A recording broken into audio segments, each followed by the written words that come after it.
Good morning, guys. Welcome to the first presentation of today. We are presenting on Japan, and this is Hannah Beardsley, Victoria Mills, Wayne Owayo, and Xavier Snyder. And while Hannah is passing out the cranes, I'm going to explain a little bit about their significance. Origami is very popular in Japanese culture. It signifies art and beauty, and cranes signify good luck.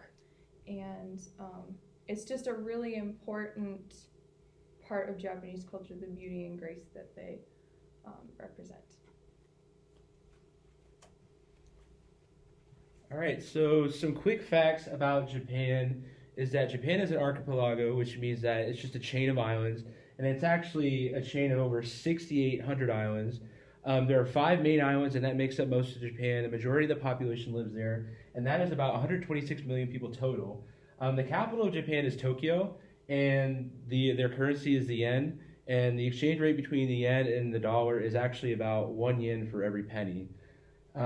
Japan also has the highest life expectancy in the world with 83.7 years. But because of that, they also have an issue in Japan where the population is aging, but there are not enough families that are giving birth to new kids. So they're having a sort of crisis with that. Another thing that Japan is dealing with is that many people there are overworked. They work overtime for no pay, and some people are working about 100 hours of overtime a week.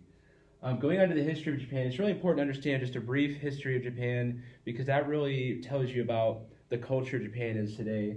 Buddhism was introduced in Japan around the mid-500s, actually before Shintoism was in 700, and Wayne is actually going to talk about Buddhism and Shintoism.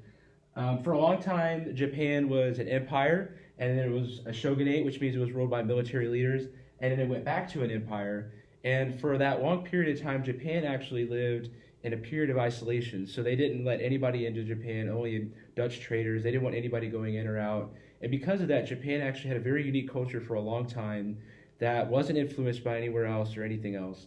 That is until the United States came to Japan in the 1800s and they said, let us in. And so Japan said, okay. And so because of that, Japan actually began a period of westernization. Their government became very Western. Their culture became very Western.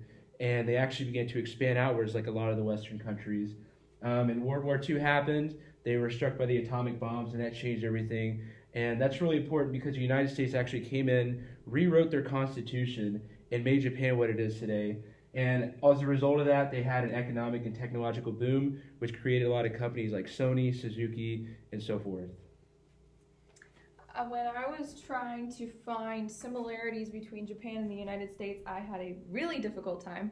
I lived in Japan for 5.5 years, and I was having a really hard time trying to remember any. And so there aren't very many. But some of the similarities are they are both very patriotic. They're loyal to their respective countries. They have that sense of pride in who they are. They love food. They have, specific food that is specific to their culture.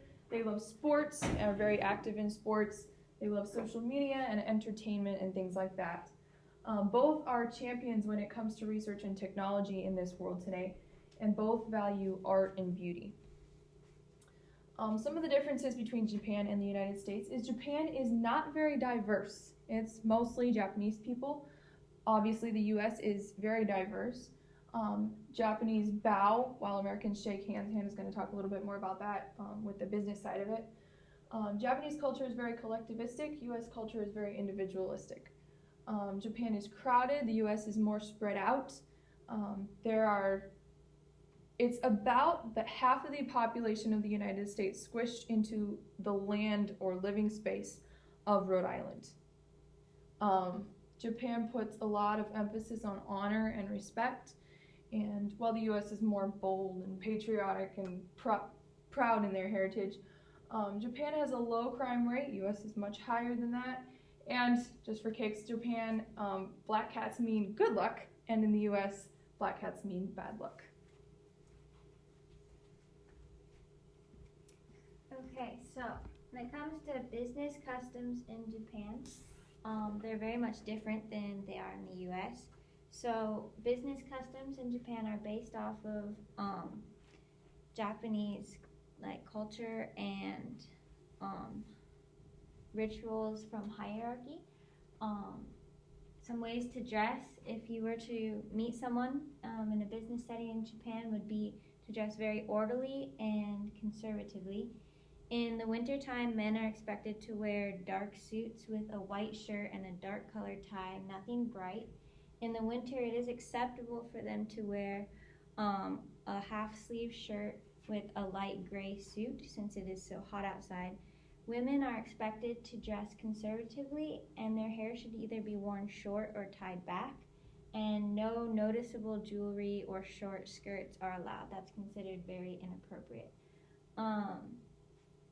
You always want to make sure that you bow lower than someone who is of a higher status of you. This shows respect in the Japanese culture. Business cards are a very important thing in Japanese culture. They're exchanged constantly and with a great ceremony. They're expected to be neat and precise and well kept. And they invest in quality, unlike many business cards here in America. When you have your business card, you always make sure that you have your title so that your Japanese colleagues can know what your status is in your organization. Hierarchy is a very important thing in Japan. You want to treat your business card as if it were the person you met. And you would receive the business card with two hands with a slight bow. In meetings and presentations, if you want to meet with someone, an appointment is required. And it needs to be made several weeks in advance. You want to keep your presentations formal and to the facts. You don't want to try and impress with like fancy designs or anything. With negotiating, Japanese are very non-confrontational. They have an extremely hard time saying no, so it's very important to read body language. And you want to always make sure you phrase a question so that they can say yes. And Japanese often remain silent for extended periods of time, and this is considered normal, so be patient. Hello everyone, I'm going to be talking about some unique things about Japanese culture. And right now I'm going to be talking about the two main religions in Japan, which are Shintoism and Buddhism. First things first is Shintoism wasn't originally considered a religion. It was more like of a way of life, just like traditions.